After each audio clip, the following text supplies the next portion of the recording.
सारे दिन के वर्किंग आवर्स को एज़ मच एज़ पॉसिबल और यूज़फुल और प्रोडक्टिव बनाने के लिए जब तक कोई प्रैक्टिकल हैबिट्स को फॉलो ना किया जाए तो हमारे दिन का एक मेजर पोर्शन वेस्ट भी चला जाता है और हमारे काम जो है ना वो इन टाइम भी नहीं हो पाते और इनकम्प्लीट टास्क हमें स्ट्रेसफुल और गिल्टी और हमारे नेक्स्ट कमिंग डेज़ को बहुत ज़्यादा हेक्टिक बना देते हैं।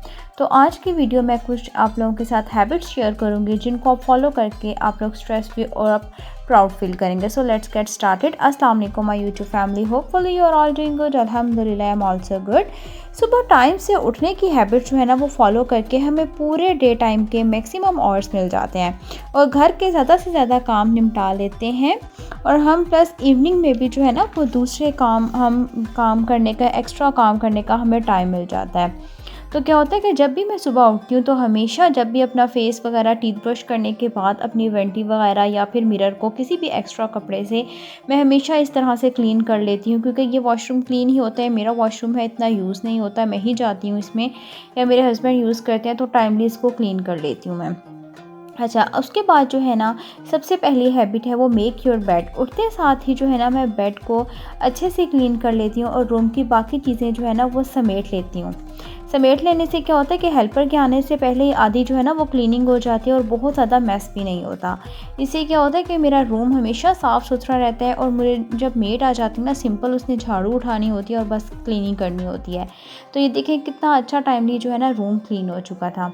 उसके बाद आ जाता है टेक अ हेल्दी ब्रेकफास्ट।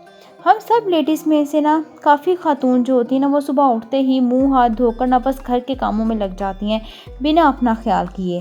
तो बस यार, अपना ख्याल रखना जो है ना ये एक सेल्फिश नहीं होता बंदा। अगर वो अपना ख्याल रखना है ना तो ये बात नहीं है कि वो बंदा बड़ा ही सेल्फिश है, तो ऐसा बिल्कुल नहीं होता।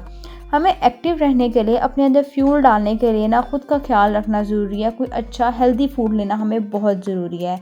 तो कुछ ख़वातीन क्या होता है, कभी भी क्या होता है जब बच्चों को नाश्ता देती हैं तो बच्चों का बचा कुचा या लेफ़्ट ओवर नाश्ता कर लेती हैं और होता है कि अपने लिए स्पेशल नाश्ता ही नहीं बनाती। तो ख़ुद को जो है ना हमेशा वो एक अच्छा फ़ील करवाएं, स्पेशल अपने लिए भी नाश्ता बनाएं और हेल्दी फूड खाएं।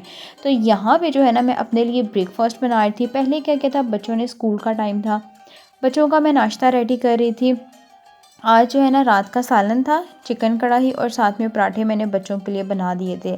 साथ ही साथ मैंने बना लिया था बच्चों का लंच। बच्चे जो है ना मेरे शौक़ से ऑमलेट और पराठा लेकर जाते हैं, उनके लिए मैंने पराठा और ऑमलेट बनाया था और साथ ही अपने लिए भी मैंने एक देसी घी में पराठा और ऑमलेट बना लिया था। इससे क्या होता है कि जब आप लोग जो है ना ख़ुद को इम्पोर्टेंस देते हैं ना तो ख़ुद भी हमारी लाइफ बहुत अच्छी हो जाती है, हम स्ट्रेस फ्री हो जाते हैं।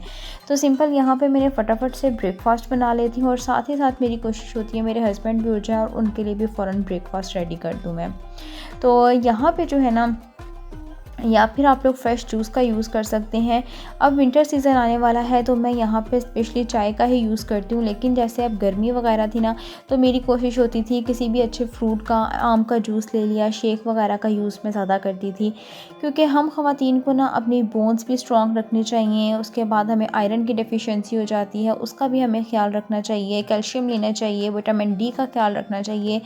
ये छोटी छोटी चीज़ें होती हैं जो बहुत ज़्यादा मैटर करती हैं। तो फाइनली यहाँ पर जो है ना मैंने ब्रेकफास्ट बना लिया था, अपना भी बना लिया था साथ साथ, और साथ ही साथ बच्चों का लंच बॉक्स भी मैंने रेडी कर दिया था। करने के बाद क्या होता है कि मैं जब भी साथ ही कुकिंग वगैरह करती हूँ ना, जैसे ही बच्चे वगैरह जाते हैं ना तो मैं साथ ही कुकिंग के जो भी मैंने खाना बनाना होता है ना वो मैं साथ ही हमेशा बनने के लिए रख देती हूँ। इससे इतना ज़्यादा मेरा टाइम सेव हो जाता है ना।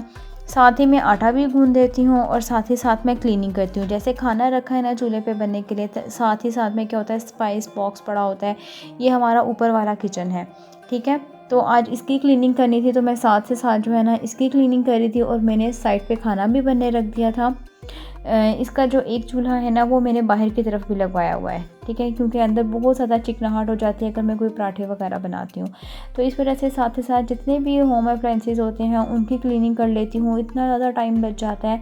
मैं कभी भी ऐसे नहीं करती कि जी अब स्पेशल एक चीज़, अगर मैं खाना बना रही हूँ तो मैं खाना ही बना रही हूँ, तो मैं कभी भी ऐसा नहीं करती। मैं क्या करती हूँ, मल्टी काम इकट्ठे साथ साथ कर रही होती हूँ। तो यहाँ पर जो है ना मैंने अच्छे से ओवन की क्लीनिंग कर ली थी। करने के बाद जी सारे स्पाइस बॉक्स की भी क्लीनिंग कर ली थी, उसके साथ साथ किचन की तमाम शेल्फ्स भी क्लीन हो चुकी थी। और यहाँ पे देखें किचन मेरा बहुत अच्छे से क्लीन हो चुका था।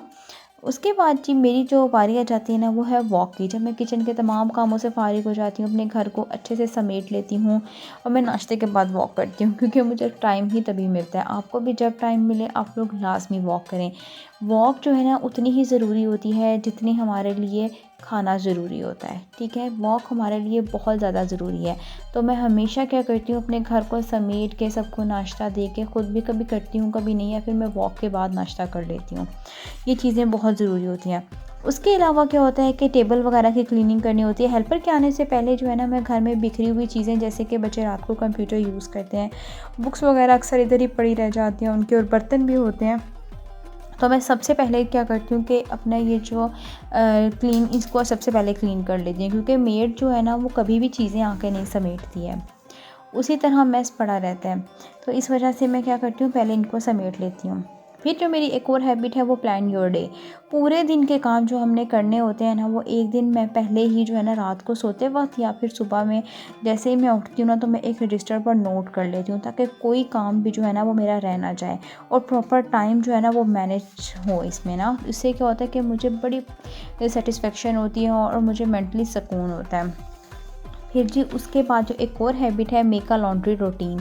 मेरी जो है ना मैं वीक में 2 या 3 दफ़ा जो है लाजमी लॉन्ड्री करती हूँ। ये मेरी रूटीन है, क्योंकि इतने ज़्यादा कपड़े भी नहीं होते हैं। जितने वाइट कपड़े होते हैं उनको सेपरेट कर देती हूँ, रंग वाले कपड़े अलग हो जाते हैं, बच्चों के अलग होते हैं। जो डार्क वाले कपड़े होते हैं ना उनको मैं अलग हाथ से धोती हूँ, अपने जो मेरे लोन के ड्रेसेस होते हैं ना उनको।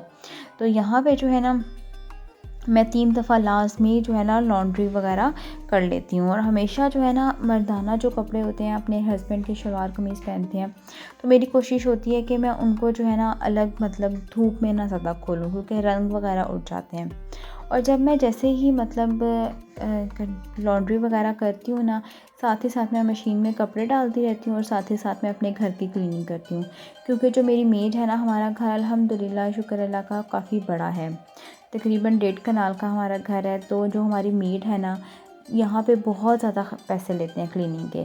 तो मैं एक दिन नीचे के पोर्शन की क्लीनिंग करवाती हूँ, एक दिन मैं ऊपर की करवाती हूँ। फिर क्या होता है, एक दिन एक पोर्शन की मैं खुद कर लेती हूँ, एक पोर्शन की मेड कर देती है। फिर यहाँ पे जो है ना आज ऊपर वाले पोर्शन की मैं क्लीनिंग कर रही थी, और यहाँ पे साथ ही साथ मैं मशीन भी लगा ली थी, ठीक है। और साथ ही साथ मैं फटाफट से क्लीनिंग भी कर लेती हूँ, इतना टाइम सेव हो जाता है। तो फाइनली यहाँ पे मुझे जो है ना घंटा लग जाता है इजीली ना। बच्चों के स्कूल से आने से पहले पहले जो है ना मैं अपनी तमाम क्लीनिंग भी कर लेती हूँ। अच्छा, अब कुछ लोगों की आदत होती है कि लॉन्ड्री वगैरह करने के बाद ना उनकी कोई प्रेस रूटीन नहीं होती। अब कपड़े वॉश और ड्राई होने के बाद ना उनको तार से उतार कर, मोस्टली हम लेडीज़ की आदत ये होती है कि जाकर ना किसी फ़िक्स एरिया में रख देते हैं, या फिर ये कोई चीज़ या फिर जैसे बेड हो गया, चेयर हो गई, उस पे रख देते हैं और वो कपड़े यकीन करें इस तरह पड़े रहते हैं। यार ऐसे बिल्कुल ना किया करें। या कुछ ख़वातीन तो ना ऐसी होती है ना कि इन कपड़ों के ढेर से ज़रूरत के कपड़े निकाल कर इस्त्री करती रहती हैं। तो हमेशा अपनी जो है ना एक हैबिट बनाएं कि जैसे ही कपड़े आप लोग मतलब वॉश करते हैं ना, साथ ही उनको प्रेस करें थोड़ी देर बाद। प्रेस करने के बाद ना उनको कबर्ड में अच्छे तरीके से वेल ऑर्गेनाइज करके आप लोग रख दें। आप यकीन करें इतनी सेटिस्फेक्शन होती है ना, और साथ ही हमारे फैमिली मेम्बर्स भी खुश होते हैं, हस्बैंड बच्चे भी, क्या जब उनको हर चीज़ मैनेज हुई भी टाइम पे मिलती है। तो यहाँ पे जी अगली वीडियो में मैं आप लोगों को दिखाऊंगी ये जो मेरी बच्ची की कबर्ड थी, बेटी की, बड़ी बेटी की, काफ़ी ज़्यादा इसमें मैस हुआ था। अब जो है ना मैंने आज इसको जो है ना रॉड वगैरह इसके अंदर लगवाया था, इसको मैं वेल ऑर्गेनाइज़ करके आप लोगों के साथ कल की वीडियो में इसको शेयर करूँगी। बहुत ही कमाल की होने वाली है। वीडियो को आप लोग कल भी लाजमी वॉच कीजिएगा और आज की वीडियो को भी कंप्लीट वॉच करना। तो उम्मीद करती हूँ आज की वीडियो आप लोगों को अच्छी लगी होगी। साथ ही साथ ये बेडशीट्स का ड्रॉ था, ये बेडशीट्स मैंने इसमें से निकाल दी थी, और ये स्लैब इसके अंदर लगी हुई थी, इसको भी निकाल दिया था। तो ये थी आज की वीडियो। उम्मीद करती हूँ आज की वीडियो अच्छी लगी होगी। वीडियो अच्छी लगी हो तो वीडियो को लाइक करना, शेयर करना, चैनल को सब्सक्राइब करना। मिलती हूँ कल नेक्स्ट वीडियो में। अगली वीडियो तक के लिए बाय बाय।